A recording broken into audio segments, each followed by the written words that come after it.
In 2024, the UFC delivered a year unlike any other, packed with jaw-dropping moments and controversial stories.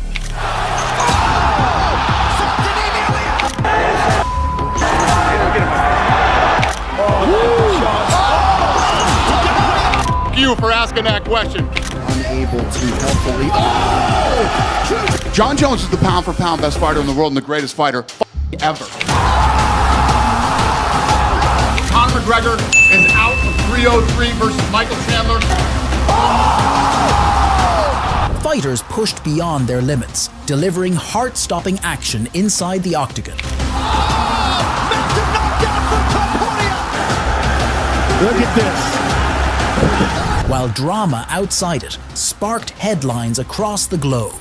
Mr. McGregor, you're a rapist. I think the PFL is going to get a great undefeated guy.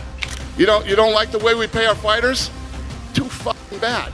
The year's twists and turns prove that the UFC is more than just a sport. It's a stage where the extraordinary and unpredictable collide. Let's dive into the most captivating and memorable moments that defined UFC in 2024. Title defenses suffered a devastating stoppage loss to his arch nemesis Alex Pereira.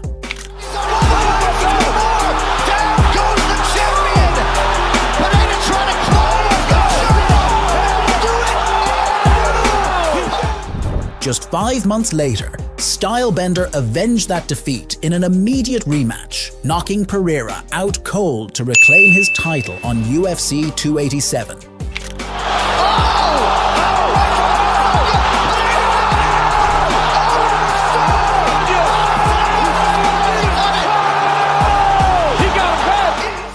This victory not only reinstated Izzy as a champion, but further solidified his legacy as one of the greatest middleweights in history.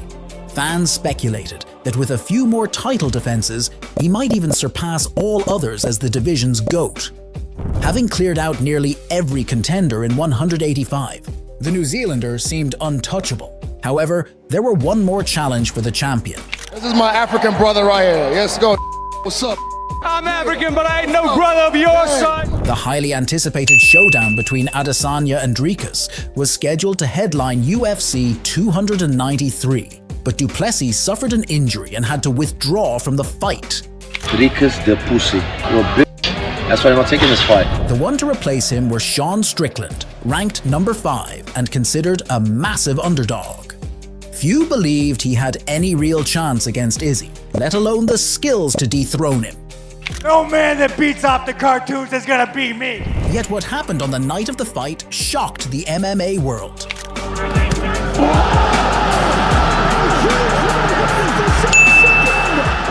Strickland didn't just survive against the last Stylebender, he demolished him.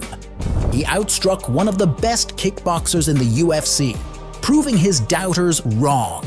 This wasn't a fluke or a lucky punch. It was sheer grit, strategy, and execution. Against all odds, Sean Strickland claimed the middleweight title in one of the most stunning upsets the sport had ever seen. Technically, one could argue that the generational shift in 185 pounds occurred on that night, but such a statement wouldn't be entirely accurate. Although the fight unfolded under the complete control of the American Psycho, leaving no room for doubt, Adesanya, as a champion who had dominated the division for years, deserved another chance. Yet instead of seeking immediate redemption, the former champion chose an indefinite hiatus from competition. This decision left the division's state in limbo. No matter who holds the belt upon Adesanya's return, he is likely to bypass all contenders for an instant title shot. However, Strickland's reign happened to be short-lived. In his first title defense, he faced a hungry and fully recovered South African who had been patiently waiting for his chance for a long time. Du Plessis overpowered Strickland with his relentless pressure, securing a split-decision victory to become the new middleweight champion. Which is whole another story about the imperfection of UFC's scoring system, which I discussed in separate video. Be sure to check out this one, and let's move on. I had it 2-2 going into the last round, and I thought Strickland won the last round. Dana said it? Well, bullshit. In August 2024, Stylebender decided to make his return after a lengthy hiatus on UFC 305. You don't know my story. Don't speak of my story if you don't know my story. I don't care. I will show you. He touched the subject there because I do this for my family. I do this for the people I love, and I'll fight for you forever. I swear to God. Determined to reclaim his throne, he showcased improvements and flashes of brilliance. He outstruck South African and did surprisingly well on the ground against as powerful wrestler as Dricus. Yet in the fourth round, Still Knox managed to catch him in a critical mistake and managed to drag the fight to the ground to secure a rear naked choke, becoming the first man to submit the last Stylebender. Just not my night tonight. The better man won tonight. With back-to-back wins over 3 former champions, Du Plessis cemented his status of the champion and finally started a new era in the middleweight division, where his reign could potentially redefine the weight class's history. Knockout of the Year. When discussing the most memorable moments of the year, one event stands tall: the landmark UFC 300 this past spring. This historic card was packed with star power, thrilling fights, and unforgettable performances. UFC upped the fight bonuses to a staggering $300,000, a tribute to the milestone event. But the biggest draw? A lineup that boasted a jaw-dropping 12 current and former champions. This was the first and only event where 2 ex-champions kicked off the preliminary card. Among the legends competing was Jim Miller, a veteran who fought at both UFC 100 and 200. Rising stars also shared the spotlight, including PFL standout Kayla Harrison, making her UFC debut, and prospects like Diego Lopez and the undefeated Dana White's favorite Bo Nickel.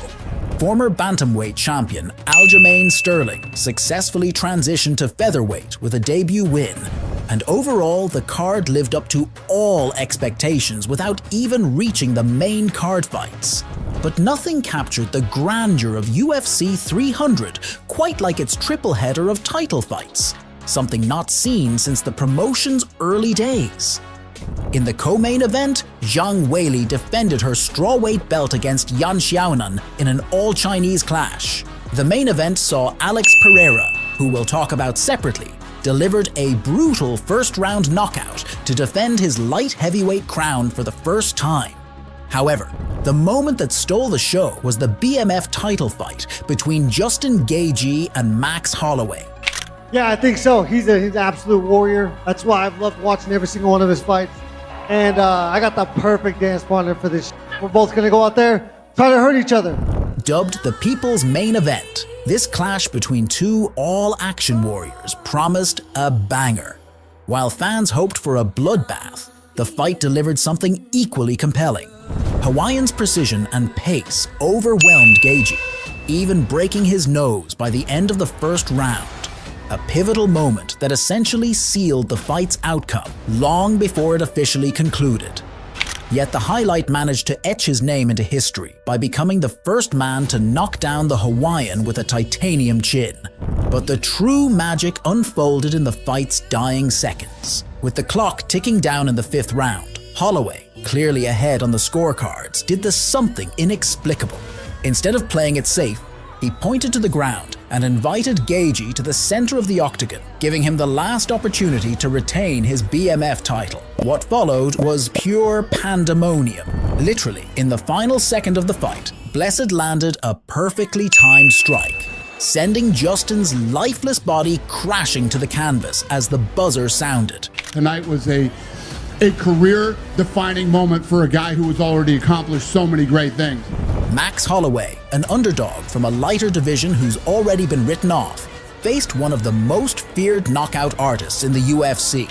Known for his pillow fists, he stood toe-to-toe with Gaethje, a man who ended many careers with his power and emerged victorious. Instead of coasting to victory, Max embraced the essence of the BMF title, risking everything to secure the belt in the most fitting way imaginable. If that's not a BMF moment, I don't know what is. First of all, I want to change the name to Blessed Man Forever. That's what the belt means when I hold it. Blessed Man Forever. Max Holloway's final second knockout wasn't just the highlight of UFC 300. It was a defining moment in mixed martial arts history. With this performance, the Blessed Era was immortalized, as Max inscribed his name in the annals of the UFC history with gold-plated letters.